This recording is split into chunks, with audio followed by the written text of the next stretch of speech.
little children, they're being abused. No one knows about it. Their parents are involved in it. It's usually a coven. The church has a school. And these little kids are watching The Wizard of Oz. And that's where the children go for more programming. And do they do it inside the church, perform the ceremony, or do they set up a time and a place outside the church?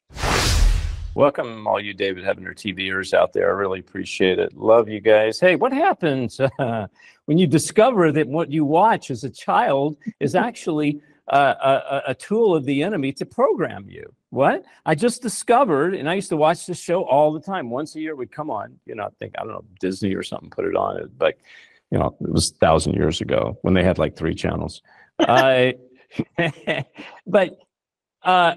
follow the yellow brick road, The Wizard of Oz. The Wizard of Oz, I used to watch it all the time. And Dorothy, my guest, is going to now tell me and tell you exactly what was behind The Wizard of Oz. Dorothy, you there with me? I am here. All right, man, you have just destroyed a big part of my life. And let me tell you, I'm usually one that destroys parts of other people's, bust their bubble, but you busted mine. So, all right, and I'm with you on this. I'm digging you on this, but you got to elaborate. Wizard of Oz. It seems like a very cutesy little innocent, but it's promoting wizards. It's promoting black magic. Am I correct on this? Well, yes, it is doing that superficially, but when a child has been programmed, at the time they're traumatized, they put in a story for later use. So they could use words and colors and numbers, and everything in the movie is important to a child that's being programmed because they're going to do it for later use. Okay, good. So there's 2 parts of this. One is someone that is not a victim of satanic ritual abuse. Yes. Let's take myself as an example, and I'm watching, but still, it's opening my little mind up to not the God of light, but the God of darkness, because of it's not about God, right? But in the world that you're in, because you deal with a lot of people that have suffered victims of satanic ritual abuse, little children, they're being abused. No one knows about it. Their parents are involved in it. It's usually a coven. And these little kids are watching The Wizard of Oz, and they're so vulnerable to watching it. Every word that they hear, you're saying it amplifies and can actually be used as triggers for later on in life. Absolutely. Wow. Wow. Okay. I want to ask you about the church. We talked about in the church, okay, that the church, that they're in the church, but also there are certain churches that initiate this, instigate this, that are fronts for satanic ritual abuse. Okay. You mentioned a Lutheran church, not to pick on a certain denomination, but you did mention it. What'd you say about that? The church itself is a cult. It's not just a few people. It is everyone in the church. The church has a school, a daycare, a school, high school. And that's where the children go for more programming. Okay, hang on. Are you talking about the denomination itself as a cult, or a church that happens to be a Presbyterian church? A church that so happens to be a Lutheran church. I'm sorry, Lutheran. Did I say Presbyterian? That was a Freudian slip. Okay, a Lutheran church. Is it the Lutheran denomination, or is it just a specific church? It's, as far as I know, it was a specific church. Okay, gotcha. Was this church in the South? Was it up north? Was it up north? It's up north. Okay. Okay, and let's talk about this church. We're not going to give the name of it. These satanic ritual abusers, are they actually in the church? They're the abusers in the church, right? They are the abusers in the church. It's generational. It's generational, okay. All of these families are generational, yeah. Okay, so from the people you've worked with, what did you find out? Was it the preacher, the Sunday school teacher? We talked about this a little bit in the first segment, but I want to dive in a little deeper. Who is usually the head of it? Who's involved in it? From what department? Mm-hmm. I would say in this particular church, it's a long established church. So the people that are attending the church are generational SRA victims. Okay. And a lot of this individual that I'm referring to, from this particular church, she was also sent to Masonic lodges.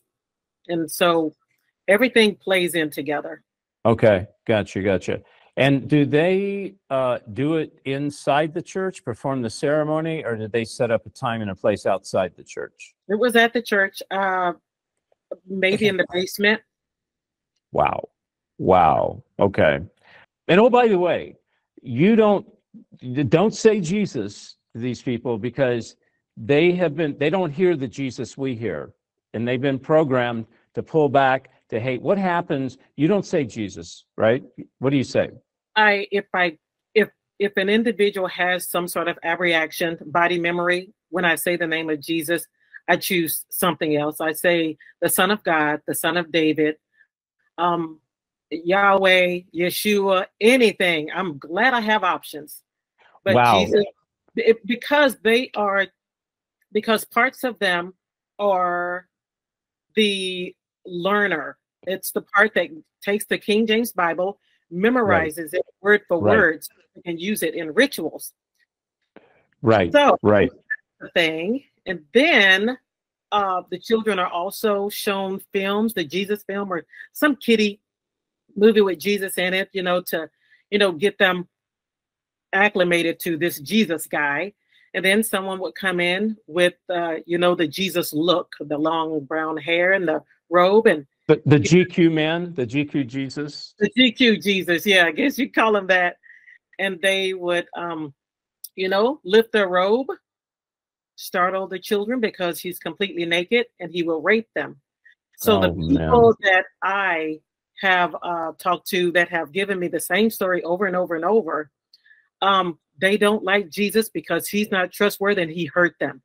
Oh my goodness. I don't know if you all heard what I heard. I'm not going to get in detail, but you have this man that looks like Jesus, and they tell the child this is Jesus, and he basically abuses them.